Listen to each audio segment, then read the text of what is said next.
सर्वप्रथम तर धर्मवीर जो पहिला आला त्याच्यामध्ये इंटरव्ह्यूपर्यंत दिघे साहेबांच्या बाबतीत असलेल्या या चित्रपटामध्ये दिघे साहेबांच्या बाबतीत दाखवलं गेलं आणि इंटरव्हल नंतर दिघे साहेबांना सोडून नंतर स्टोरी लाईन वेगळीच झाली.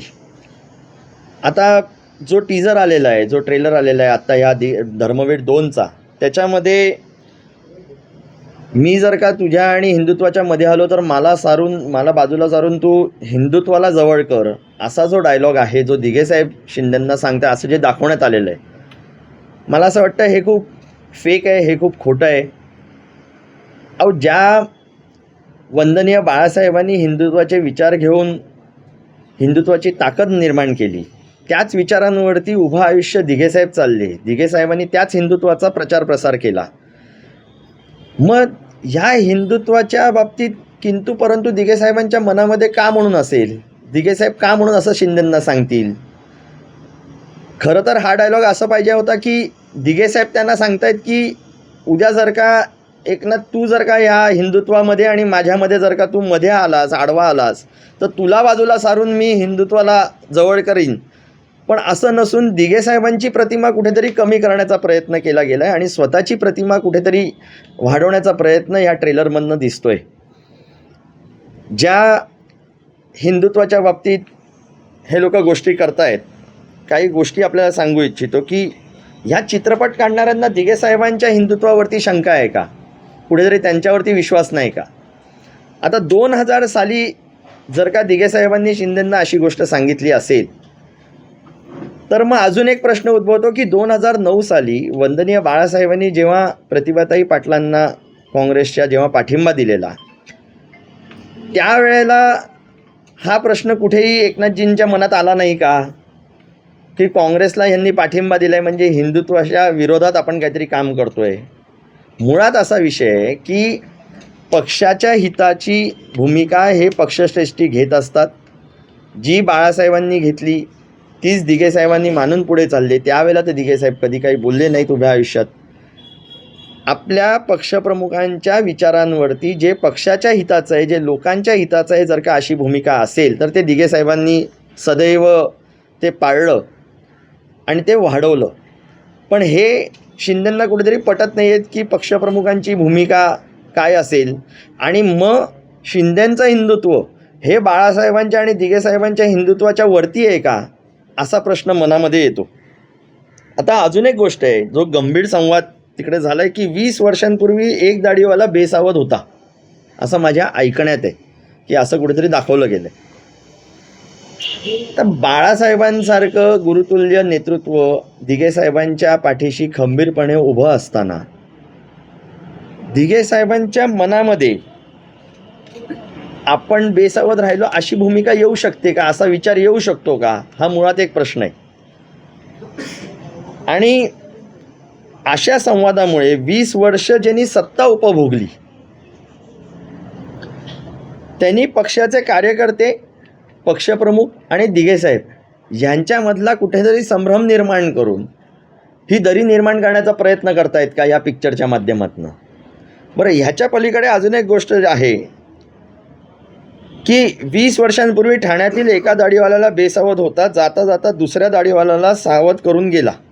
याऐवजी असा डायलॉग हवा होता की ठाण्यातील एका दाढीवाला गेल्या 20 वर्ष सत्तेची सर्व महत्त्वाची पदं उपभोगली, जेव्हा चौकशीच्या भीतीने गद्दारी केली तेव्हा जाता जाता सगळं घेऊन गेला.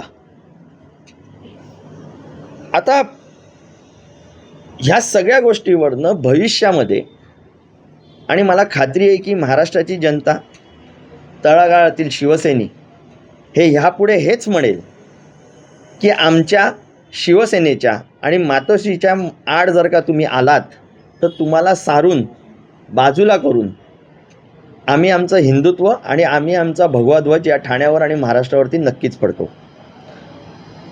आपण बघू शकाल की मध्यंतरी ह्या लोकसभा निवडणुकीच्या अगोदर स्वतः एकनाथजींनी अशा एका ठिकाणी स्टेटमेंट केलेलं आहे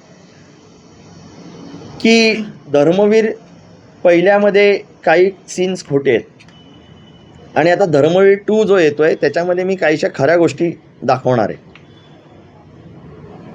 मजेशीर गोष्ट आहे की धर्मवीर 2च्या ट्रेलरमध्येच खूपशा गोष्टी खोट्या दाखवल्या गेल्या आणि धर्मवीर पिक्चरमध्ये देखील जो शेवटचा सीन आहे की दिघेसाहेब गेल्यानंतर हे काय खांद्यावरती वगैरे साहेबांना वगैरे आणतात, हे भंपक कथा आहेत. आणि दिघेसाहेबांसारख्या नेतृत्वावरती जेव्हा तुम्ही चित्रपट दाखवताय, चित्रपट काढताय, त्यावेळेला दिघेसाहेबांच्या आयुष्यातल्या घडलेल्या घटना, त्यांच्याजवळ असलेला उभा हा जनसागर, त्यांच्यामध्ये असलेली जवळची लोकं, मग ती शहरातली असो, ग्रामीण भागातली असो, आदिवासी पाड्यातली असो, ह्यांचे अनुभव घेऊन तुम्ही पिक्चर काढायला पाहिजे होता. तो चित्रपट तसा न काढता स्वतःच्या आयुष्यावरती काढलात. बरं, तुमच्या आयुष्यात जसा दिघेसाहेबांनी आमूलाग्र बदल घडवला तशा अनेकांच्या घडवलेलं आहे. आज इथे बसलेली ही सगळी मंडळी जुनी दिघेसाहेबांचीच अनुयायी आहेत, त्यांच्याच संसार घेऊन पुढे चाललेले आहेत. ह्यांच्या आयुष्यामध्ये पण दिघेसाहेबांनी खूप काही गोष्टी केलेल्या आहेत.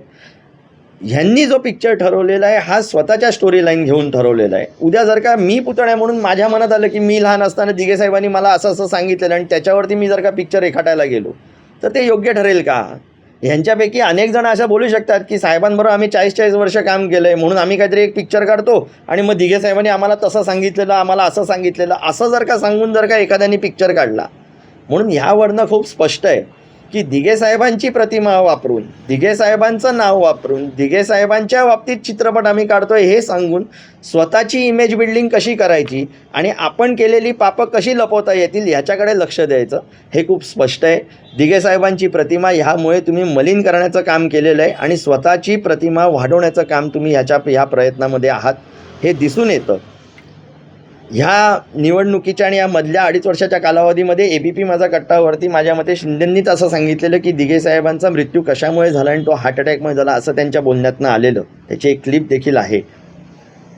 पण हे जर का तुम्ही त्यावेळेला सांगितलं मग आत्ता इलेक्शनच्या अगोदर आणि मध्ये आधी तुमच्या नेत्यांनी काही स्टेटमेंट केले की दिघेसाहेबांच्या मृत्यूचं गूढ आम्ही बाहेर काढू, ह्याचा अर्थ काय? तुम्हाला काय म्हणायचं आहे? म्हणजे 22 वर्ष तुम्ही साहेबांच्याच मृत्यूचं राजकारण करत राहणार, ते पण स्वतःच्या स्वार्थासाठी. मग तुमच्या या दैवतावरती तुम्हाला ज्यांनी घडवला अशा ह्या नेत्यावरती जेव्हा अन्याय होत होता त्यावेळेला तुम्ही का म्हणून या 22 वर्षामध्ये चुप्प बसलात? का म्हणून तुम्ही सत्तेची सर्व पदं उपभोगलीत? का म्हणून तुम्हाला असं वाटलं नाही की माझ्या देवतावरती अन्याय झालेला आहे, ह्यापुढे मी कोणतंही पद घेणार नाही? त्यावेळेला तुम्हाला आठवलं नाही? त्यावेळेला तुम्ही आमदारकी, खासदारकी, मंत्रिपदं ही सगळी भोगलीत. मला असं वाटतं हे कुठेतरी थांबलं पाहिजे आणि माझ्याबरोबर ही महाराष्ट्राची जनता नक्कीच या सर्वांना प्रश्न विचारेल.